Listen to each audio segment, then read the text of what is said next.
most change and the most healing was when I actually learned how to rewire my limbic system and get myself in the right mindset for healing. For sure. The limbic system is basically a lot of networks in your nerves and your brain and involving, several areas that can get a little bit dysregulated. In some cases, the biggest shift for me was understanding this isn't my body trying to be against me and trying to have this reaction that's going to make me feel bad.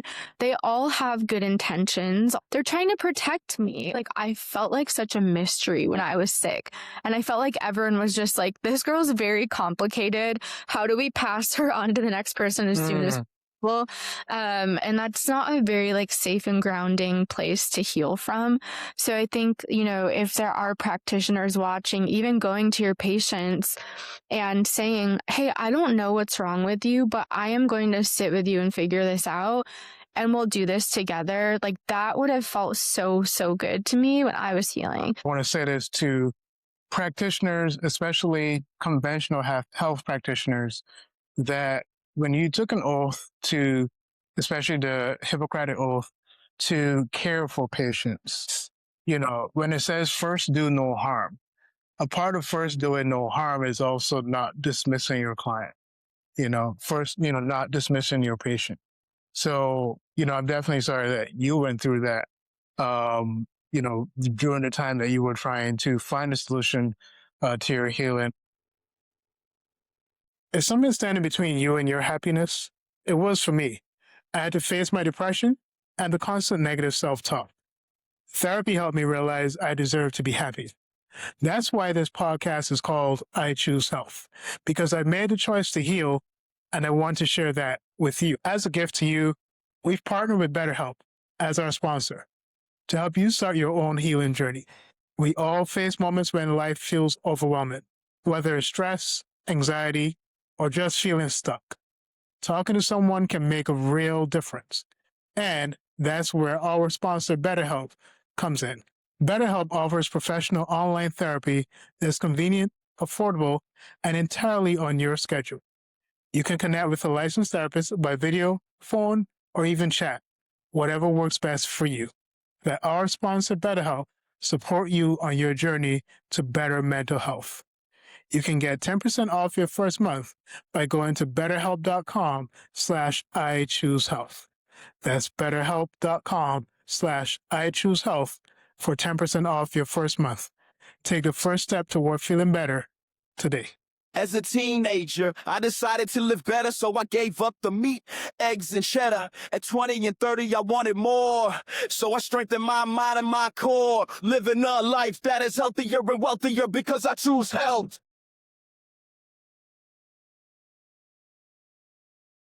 Today's guest is the founder and CEO of UpSelf, a marketing and education company that helps wellness practitioners grow aligned businesses and better connect with the patients who need them.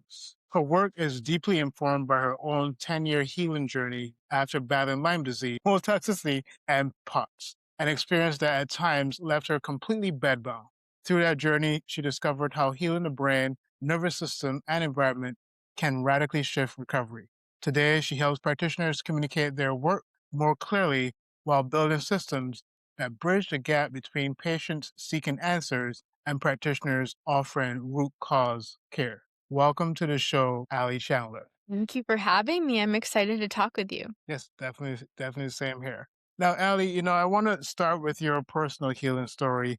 You shared that you spent years battling Lyme disease, mold toxicity, and POTS, even becoming bedbound at one point. What did that journey teach you about healing that most people and even many practitioners, still misunderstand? Yeah, I would say the biggest thing that I learned from that experience is often the missing piece to healing is the mental side, the emotional side, the spiritual side. Everybody is so focused on what can I physically do to feel better. So, of course, supplement protocols, we're taking medications, maybe we're even doing detox tools like saunas, or sometimes in the Lyme world, there's coffee enemas, there's castor oil packs, there's all of these different tools that you can use.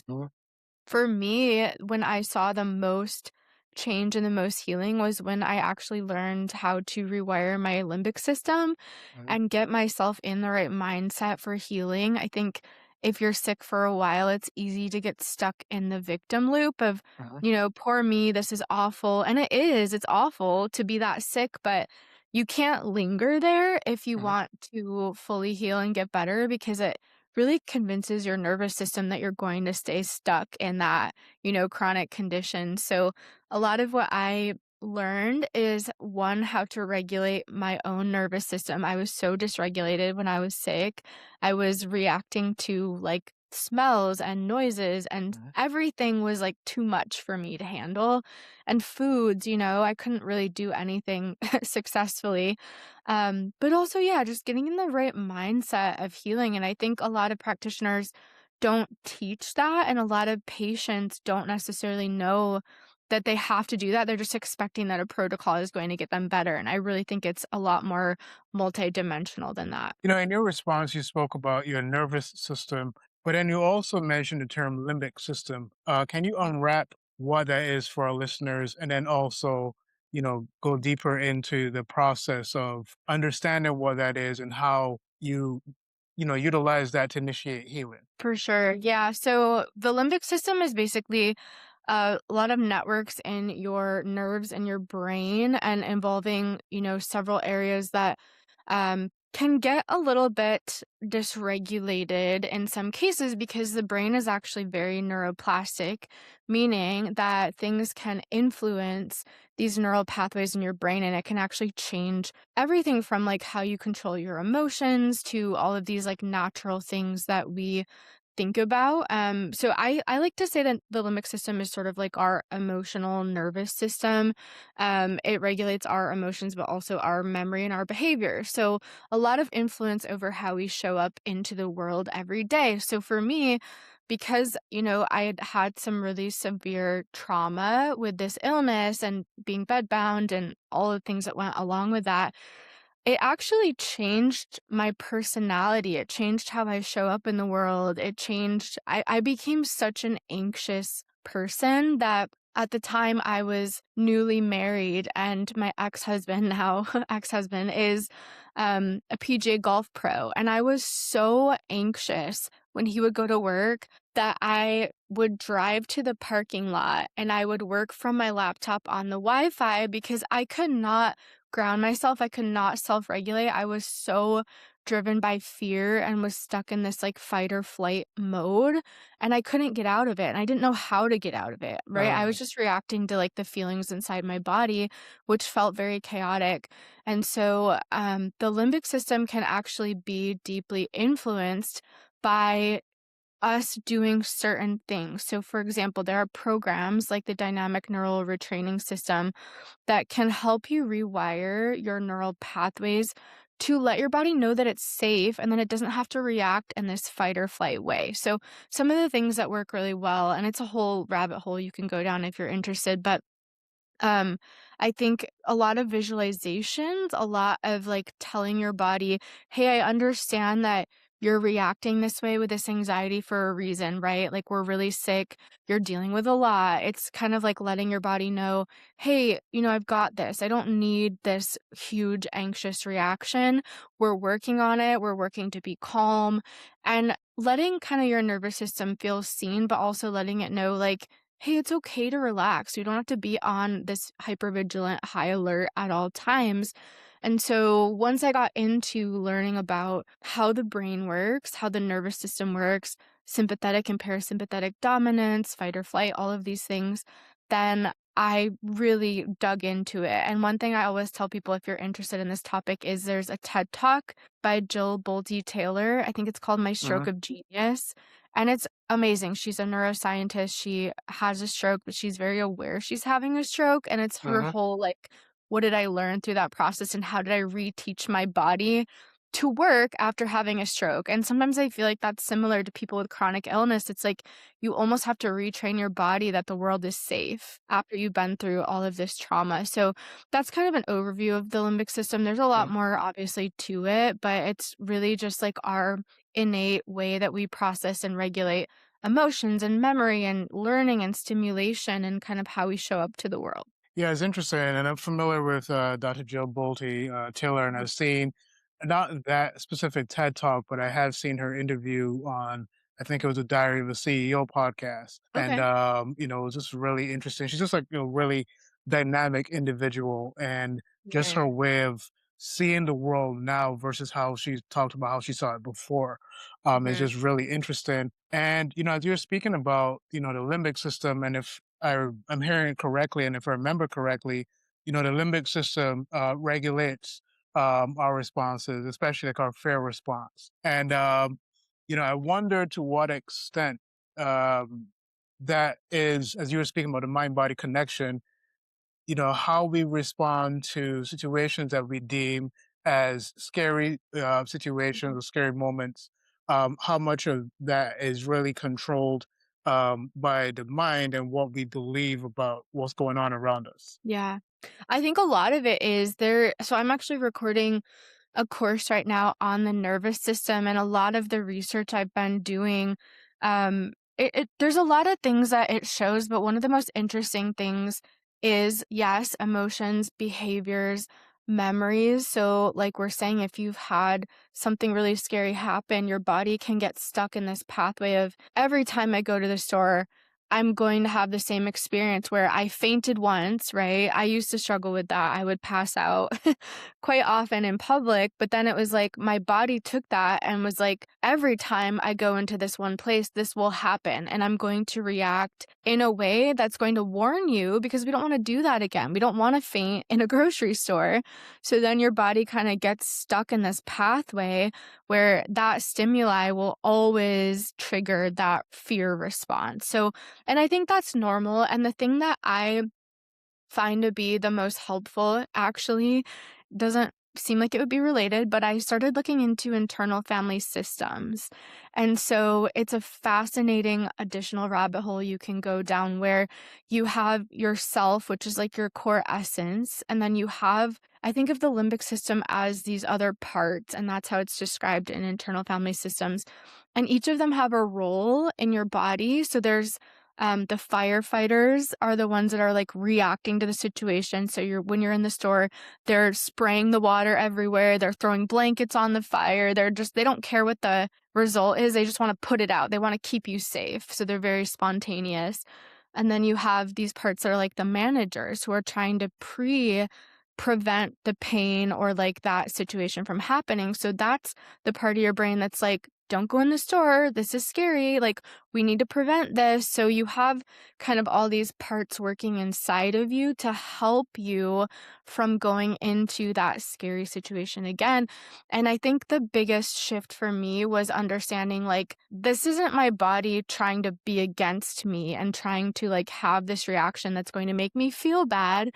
They all have good intentions. All of these parts of me, they're trying to protect me. And so once you kind of figure that piece out and you're like, I'm not at war with my body, right? Like, I think that's a thing with chronic illness and especially anxiety and panic. You feel like you're battling your body, but if you can kind of learn that all of these parts of you are just trying to do their job, they're trying to protect you, they're trying to do their best with what they know how to do, I think you can offer your brain and offer these parts of you so much more grace. So there's a lot to the nervous system, and I also find it very interesting that we can co-regulate with other people. So if you experience someone where you get like a bad vibe or a bad feeling and you can't explain it, a lot of times that's our nervous systems talking, and we don't really have a good way to understand like, why does this person give me bad energy. Mhm. So there's just so many beautiful things our body can do that we don't think about, that they're just doing every day in order to try to protect us. And sometimes that'll come up like symptoms or anxiety or all of these different things, but I think just understanding your body is doing its best at all times is really helpful to me. It's interesting that you use that example of something happening in the store or supermarket. Our listeners would know that I grew up in the little island of Barbados until I was 15. And Mhm. so I remember being 6 years old, being in this supermarket where this man physically attacked a woman at the register. Oh my gosh. And for some reason, for a while, I wasn't really afraid of being in the store, but I think I was afraid of the event happening again. Right. Right. And Mhm. so for years, I just remembered that specific register and that event happening. And so, as Totally. you said, that just brought this like weird flashback to me just now. And Yeah. I'm almost 36, so that's like 30 years ago. So, Oh yeah. No, it's interesting because those things do get imprinted on your brain, and our limbic system is one of the oldest structures of the brain. It produces like all of these natural instincts that our ancestors used to survive, right? uh So like when I go here, there's these animals or there's this other tribe or there's other people that I should be scared of, and all of that gets ingrained in your brain to protect you. But yeah, that is a very traumatic situation that you witnessed. So it makes sense that you have those very specific memories and I think it is fascinating to think about like how that impacts you. You were 6, you said? Super young. Yeah, so maybe you're not aware of like having that even those flashbacks or things like that, but it can definitely impact you as an adult even, which mhm. is really interesting. Yeah. And just to shift gears for a moment, many people feel like they're doing everything right. That they're Mm. eating healthy, exercising, buying supplements, but they still feel stuck. From your experience as both a patient and someone working with practitioners, why does this happen so often? Yeah, I think one of the biggest things I see is people haven't identified all of their root causes yet. And so a lot of times, and what happened to me when I was sick is I bounced around to so many different specialists. So I would see like a primary care type physician or, a functional medicine doctor, and they'd say, you know what, you're having a lot of lung issues. Let's send you to a pulmonologist, get testing done by them. And then they'd be like, I don't know, let's send you to like ear, nose, throat. I would just bounce around. And I think it's difficult to find someone who will sit with you and has the Mhm, ability to look at all of your root causes at once. And that's why integrative and functional medicine practitioners become really popular for people because they're not super specialized in one specific thing. They can really look at your whole body as it functions together and also your health history and also your mhm, trauma and your childhood and like all of like a full intake. So for me, a lot of functional medicine doctors, it would be like a 2-hour initial meeting because we would mm, cover everything. Like, what all have you tried? What are you taking? What have your reactions been to this? And you don't really experience that as much on the more allopathic side. mhm, And so I think sometimes people feel like if this one practitioner doesn't find anything wrong, well, I mhm, must be imagining it or I must be fine and this is just how I'm going to live from now on. And I think that was something I experienced a lot was feeling dismissed by mhm, practitioners because whatever their specialty was, they weren't finding anything in my labs that were like a huge red flag. Like, oh, I remember at one point they thought I had a brain tumor because I had really high prolactin. I had these really crazy, passing out, dizziness, like kind of neurological symptoms. And then we did a bunch of testing and MRIs and scans and found out that it wasn't. And then they were like, well, you're fine. Like, you don't have mhm, a brain tumor, so you're fine.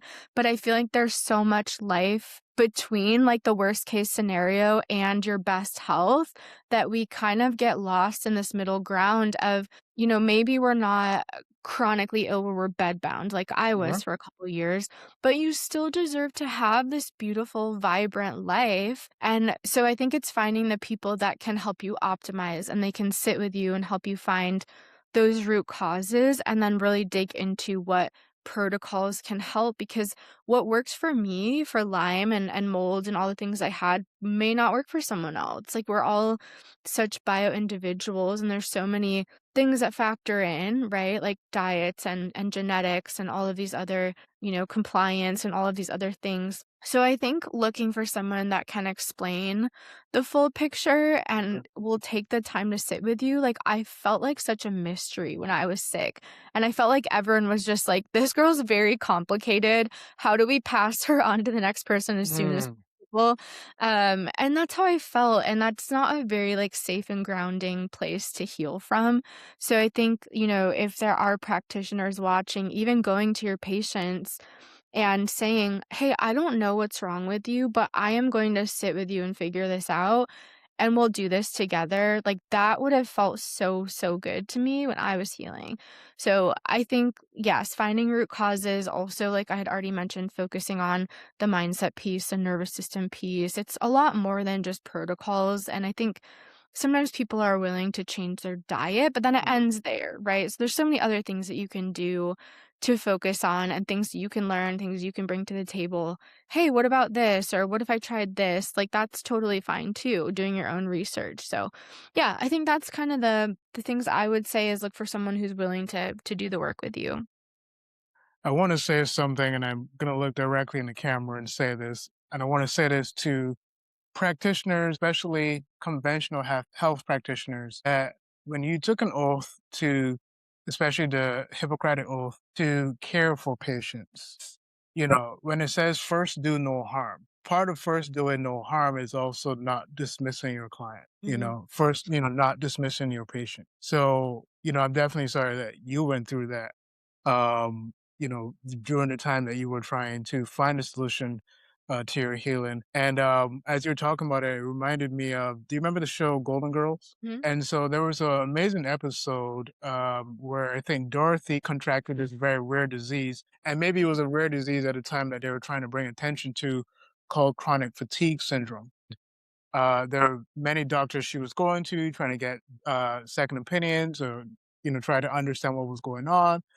And she finally got to this guy and this doctor, and he was able to tell her, like, I think it's chronic fatigue syndrome. Mhm. And she goes to the restaurant with her mother after finding this out, and she happens to see the doctor that told her that there was nothing wrong with her, that she was just imagining it. And she confronted him and said, "You just dismissed me. You said I was crazy." Yeah. So, even though it was a sitcom, it did a lot to bring attention to Right. how the medical world and how people were responding to that specific disease at the time. But overall, just how sometimes doctors can be very dismissive and just want to move on to the next thing.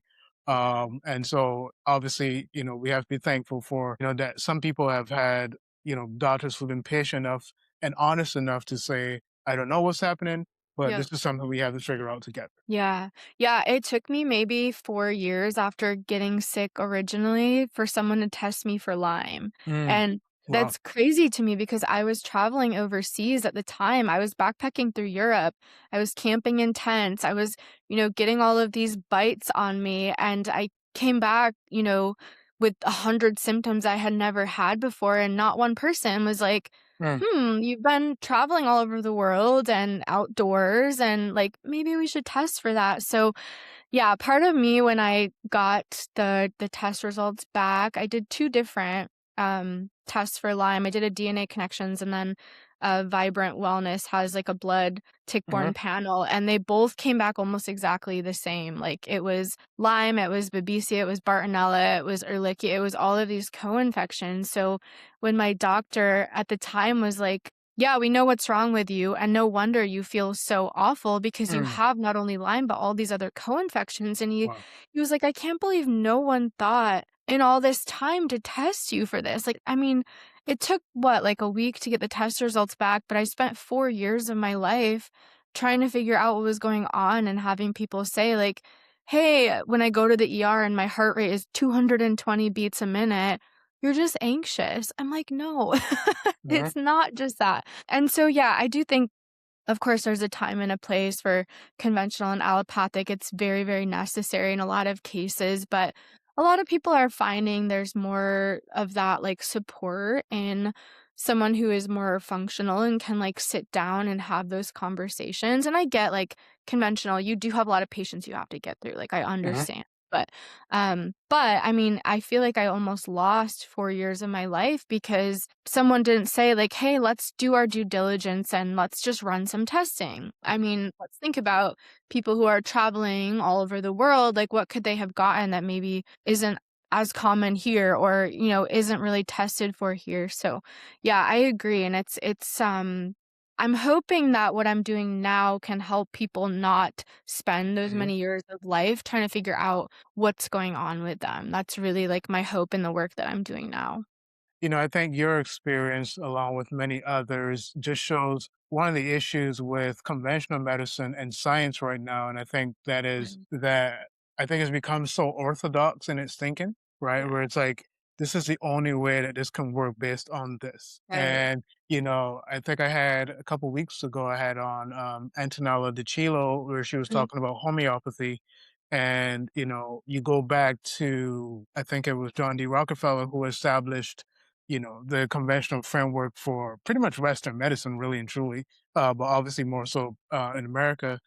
And, he was funding homeopathy heavily. So, for us to be in 2026 with this mindset that, we can only approach healing through a conventional framework of medicine, is really absurd and it's kind of sad seeing that we should be in a time where we're open to different things and, moving in different directions. Yeah. But I'm thankful for you sharing that with us. Yeah, I think people are becoming more open to the idea, especially after COVID and trying to heal like long COVID and things that people dealt with after that. I think people are becoming more open to it, which I'm happy Mhm. about. I know a lot of the market trends are showing that more people are buying supplements now than ever before. And, there's a heavy focus on psychobiotics like Mhm. gut brain access and probiotics that can confer this positive benefit to the host. And people are thinking about like the gut microbiome and how it relates to your, mood and mental health and all of these things. So I think we're getting there, hopefully. No, I think we are. I think we are, and I think we're on the precipice. We're still getting a lot of pushback, but I do think that the more and more that people become affected, Mhm. I think that people will begin to speak up. Um, I wanted to say something, but I can't. I can't say this on this platform, which is crazy. Okay. As I'm making this particular point, but Mhm. I do think we are heading in a better direction. Yeah, So, agreed. Allie, in one of your emails, you mentioned how powerful it was hearing the idea that mindset and behavior can matter just as much as diet. From your perspective, what role does mindset actually play in the healing process? Yeah. So one thing I've noticed is people will tend to get into the mindset piece at some point in their chronic illness if there's someone who's been dealing with it for a while. And I think the trap that we tend to fall into is that toxic positivity. So they go from maybe Mm, being in this victim loop and feeling really sorry for themselves and then realizing, oh my gosh, well, my mindset's important. Let me completely switch to the other gear, and then I'm all about only affirmations and positivity and gratitude. And I'm going to like stuff down these mm, other fears and emotions. And I don't think that's healthy either. I think we do have to somewhat meet in the middle there and acknowledge that these feelings of fear and sadness and grief are very real. Of course, if you're sick, like it's okay for you to feel those things and all of your feelings are welcome. But switching to just like only gratitude, only positivity, I fell into this trap. So what I mm, used to do when I was sick is I spent my entire day tracking my symptoms because they were always changing. mm, I never knew when I woke up that day, like what was I going to feel like? Is it going to be digestive, neurological? Am I going to have heart issues and have to go run to the hospital because I'm afraid I'm having a heart attack? Like, what is it going to be? And so I spent a lot of my mental energy tracking symptoms and being like, is it because I ate cheese and I'm trying to mm, like cut gluten, dairy, sugar, everything? I would try to like intellectualize my symptoms so much that I did something that deserved that symptom to come through. And mhm, so that was really the mindset I was stuck in, which is very much like fear and scarcity and almost blaming myself like I did something wrong, so I deserve this symptom. mm, But then when I got into this work, I actually stopped completely doing that and I started only tracking like wins and gratitude, which I think is great. At the time, I was newly married and completely bedbound and very, very sick. And so when I started it, I was like, what do I have to be grateful for? Like, I can't mm, do anything. And I was living in Monterey, California, right on the ocean. And it was probably 2-minute walk from my house. I could hear it out my windows, but I didn't have the energy to walk there. And so I was like, what can I even write down? mhm, But I think that was a good exercise for me to just like every day try to find 3 things. I think the piece that I missed was I like compartmentalized everything and I was like, you're not allowed to feel any of these other emotions anymore. push those to the side, stuff them down. And that's actually when I was dealing with the worst anxiety and panic. Uh-huh. And I think that's somewhat related. I think if I would have been able to like sit with my feelings and acknowledge them and just like let them be, that I would have had a better experience. So I do think, we can't be either of the two extremes. We have to somewhat sit in the middle, let ourselves feel the grief and the pain and the things that we're feeling and not get stuck in like toxic positivity because that's also not helpful, right? Like Uh-huh. you're a human with a very dynamic range of emotions and you want to make sure that you're allowing yourself to feel all of them. So I think, if you're in this chronic illness journey right now, you can get stuck in this hyper vigilant, I'm going to like notice every single tiny thing that's going on with my body. And that's Uh-huh. hard to live that way because you're always bracing for something. Uh-huh. So I think, in that case, your brain's really, it's like you're wired for just survival. You're in, like we talked about, that fight or flight.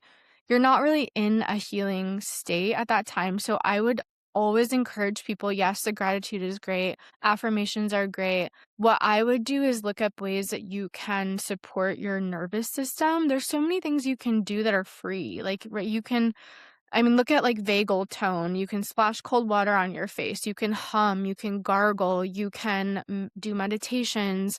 You can do breathing exercises. There's so many things. I really liked EFT tapping. That's something that you can look Uh-huh. up on YouTube. But I think, you do have to put in work to keep your nervous system regulated as you're going through this.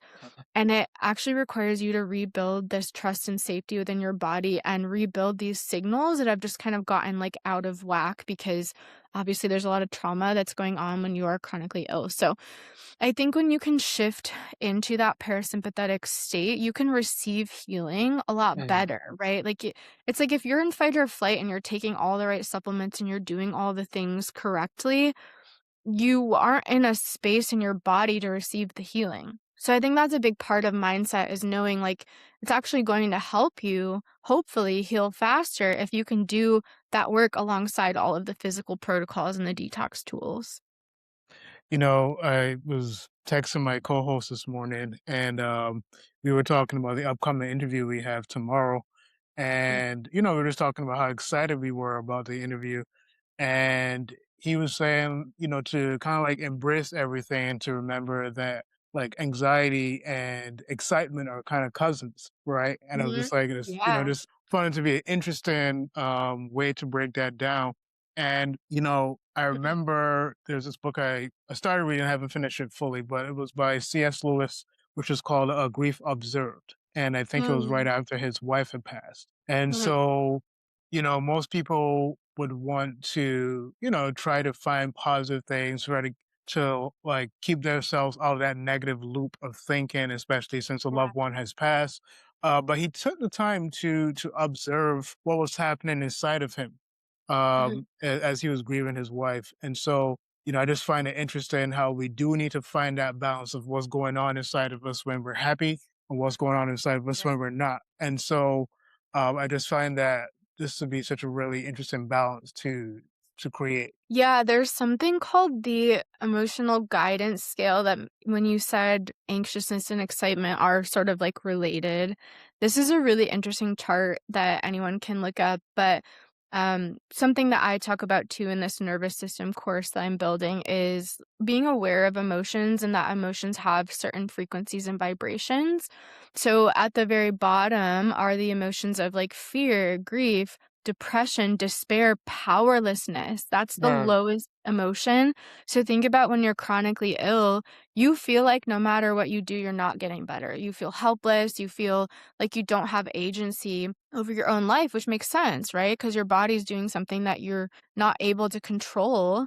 And you're like, I can't do anything about this. So, on this scale, I think something interesting to consider is like, how do you just go up one rung? Right. So if Right. the bottom is powerlessness, how can I move up to the next level is like insecurity. That's a little bit bouquet. I feel insecure because I don't know if I'm going to heal, but I don't feel like I'm helpless. And even though I feel insecure, here's something I can do today to like help myself heal. The very top of the scale is like appreciation, joy, empowerment, freedom, love. And that's why the gratitude piece makes sense, right? But I mean, the teaching on this is like, it's really hard to go from the very bottom wrong. I think there's like 22 or 23 emotions, and then force yourself to be at the top in gratitude. That's not a logical jump. It's really difficult to go from that and jump up 22 emotions. And that's why I think the piece with gratitude, yes, it's good and yes, it can help, but you can't expect yourself to make that big of a jump that fast. So sometimes it's just looking in like, pessimism is one. And the next rung up, I think, is boredom or contentment. So like, how do I go from feeling pessimistic to maybe I'm just feeling bored or I'm feeling anxious or I'm feeling, I feel neutral. Like, how do you get a little bit up on the emotional guidance scale? And I think just like having the awareness that your emotions do have these like vibrations and frequencies. And also that's part of, when we feel each other's nervous systems, I think that we can like read that. Like I can tell, and I'm an empath. I'm like a highly sensitive person. So when I walk into a room, I can look around and say like, this person's upset about something. I don't know what just happened, but they're like not in a good mood. This person seems really happy. Like I can feel all of that.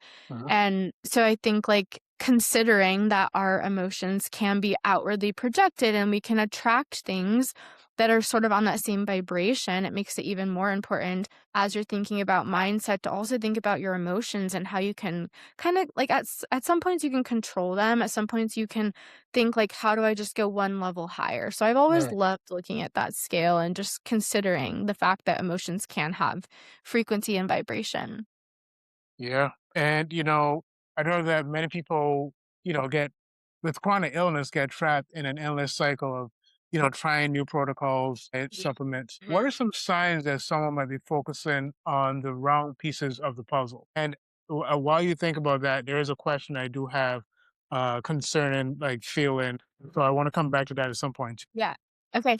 Yeah, I would say if you are someone that's like hopping around to different practitioners, I did this where I would, do an intake and we'd meet for like 2 months and then I'd be like, well, I'm not fixed. Like, obviously, it's going to take longer than that. So, always, protocol hopping, maybe like obsessing over like if you get stuck in perfectionism, but you're kind of like ignoring the other pieces, I think that's a sign that it's not a good fit. It should kind of feel like it's a flow and feel like, this energetically feels like a good fit. And a lot of times I was very resistant to certain protocols. And I think that was me, my intuition being like, it's not just your gut. This person's saying that we just need to fix your gut microbiome. I knew that wasn't the case. Like intuitively in my body, I was like, taking probiotics is not going to fix all of these things. So I think some of it is like trusting that intuition before you even sign up to do the protocol. Like I should never have agreed to that because that just put me at, 4 or 5 months behind chasing this protocol that I was like, I don't even believe in this. So how's my body gonna believe in it? And so I think like if you're ever feeling very overwhelmed and not feeling empowered. I love that if you're in a healing protocol, you feel confident about it and you feel empowered and you feel like you're in control of your healing journey. I think one of the things people can fall into is waiting for someone to save them rather than feeling like I am the one driving this. I'm the one who's going to make the decisions, make myself, take the products, do the research. And so I think we can get in a disempowered state when we're just relying on someone else to save us. And that's, it's something that can happen without us even thinking about it. So I think too, like making sure you have a clear roadmap if you're ever going into something and you're like, well, I don't know what we're going to work together for a year, but I have no idea where I'm going or what the end goal is. And so I think all of those are kind of signs of just like, maybe this isn't a great fit. Maybe there's something that's better for you out there.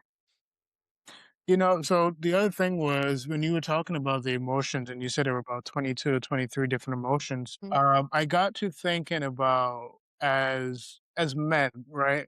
I feel like we oftentimes have difficulty accessing certain emotions or Mm-hmm. being able to identify a certain emotion, right? And Mhm. so I wonder in your work with different patients, what have you seen with, men and women, like Mhm. who, when it comes to the feeling aspect of it, especially when it comes to care, um, who would you say in your experience has a easier time accessing those specific emotions or at least being able to identify them? Yeah. I would say, I mean, women in general we're more primed to like share emotions with our friends and like be able to access those in a free way.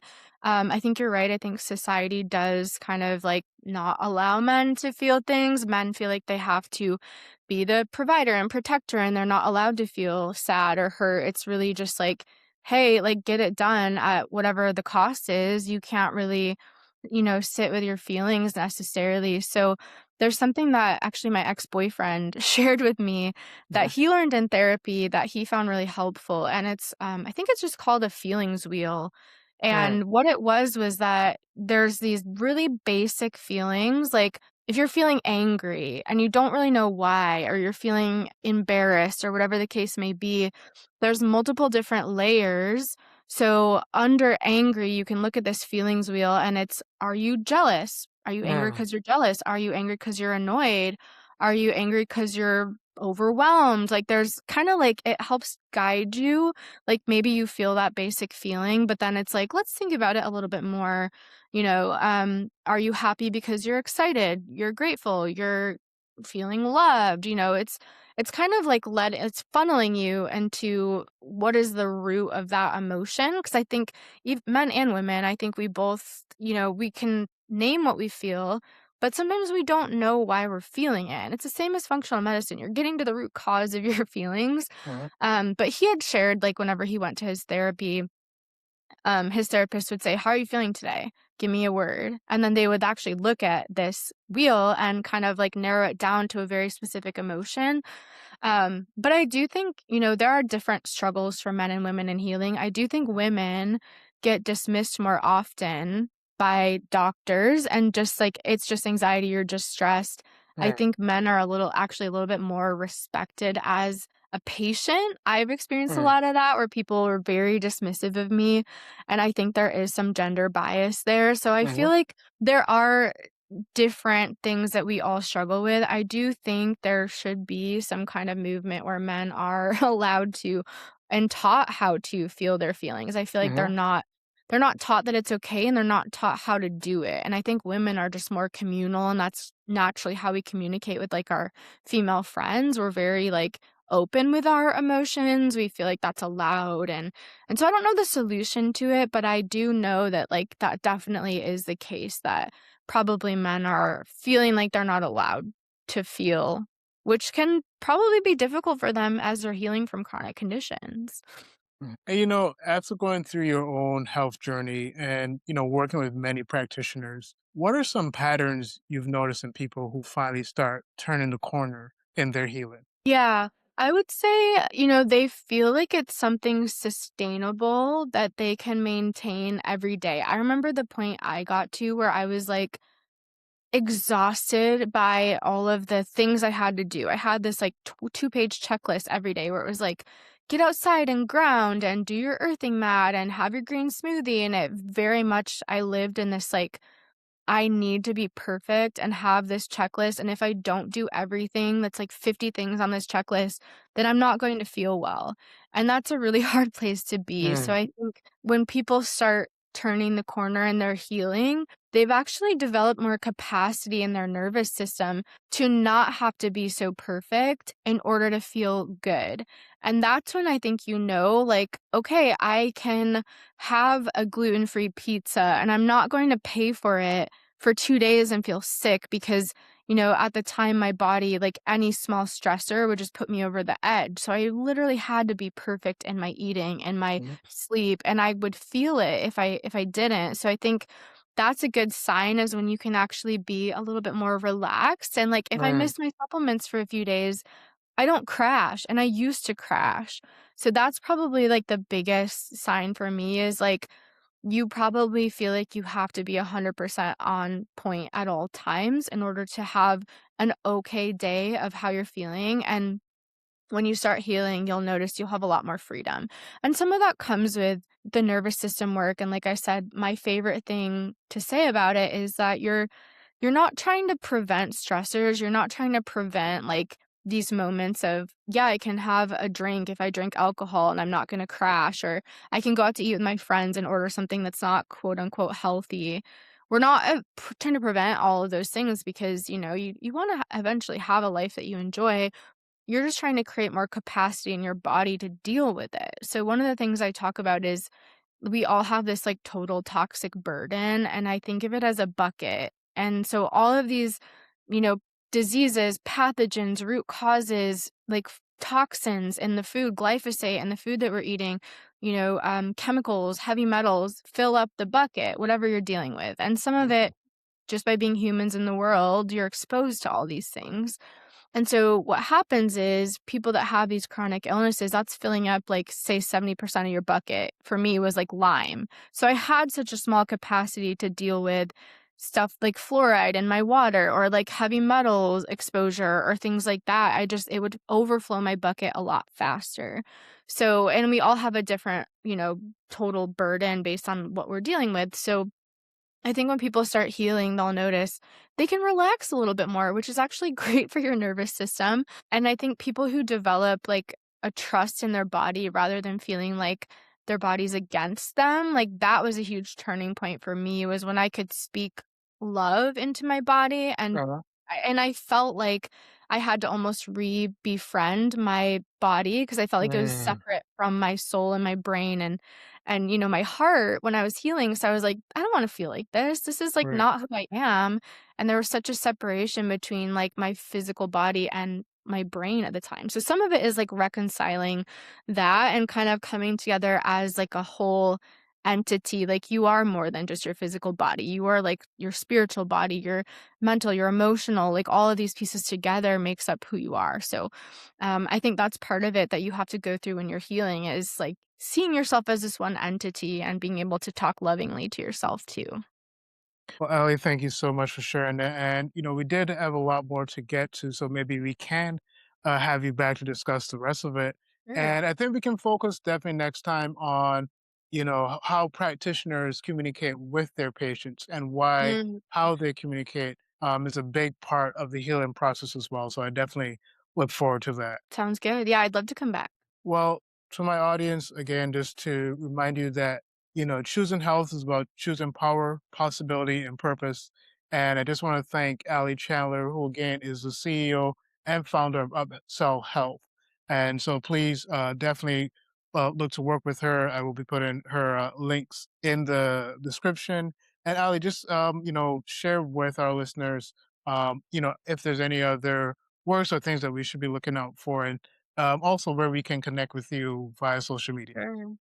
Yeah, so I actually just launched, I have a practitioner archetype, which you can see behind me, which is for any clinicians who want to understand, their wounds, their core beliefs, how these things impact them as a doctor. But I just launched the patient version. So if you're someone who's healing and looking for, someone to help you, I do have that now. So if you just go to upselhealth.com/archetype, you can find both of them. But if you're a patient, it'll tell you like what to look for, what's important to you. Do you care about labs? Do you care about the mental, emotional side? It's like a 3-minute quiz. It's free. And so I'm working on an app now that will actually match you as a patient to the right doctors and match you to the right brands. Because as you heard in my story, that was something that I really struggled with. I spent 10 years trying to heal because I didn't know who to work with and I didn't know, what was a good fit. And so my app will be coming out in a few months. So if you want to just take that archetype quiz, whether you're a practitioner or a patient, and you'll get notified once the app is out, and there'll be definitely free portions of it that you can explore. And I really want to spend my life trying to resolve that problem that I had of like feeling alone and not knowing how to heal and not knowing who could help me that was in an aligned way. So yes, if you visit upselhealth.com/archetype, you can find all of that. Well, Allie, thank you so much again for joining us. This is week 50 of 52 Choices. This week, focus on optimizing your sleep environment. Your body heals, burns fat, and resets while you sleep, but only if your environment supports it. Keep your bedroom dark, cool, and tech-free. Even small amounts of light can disrupt melatonin, your primary sleep hormone. Studies show that cooler temperatures around 60 to 67 degrees Fahrenheit improve sleep quality and recovery, while screen exposure before bed suppresses melatonin and delays deep sleep. Better sleep isn't a luxury, it's a performance tool.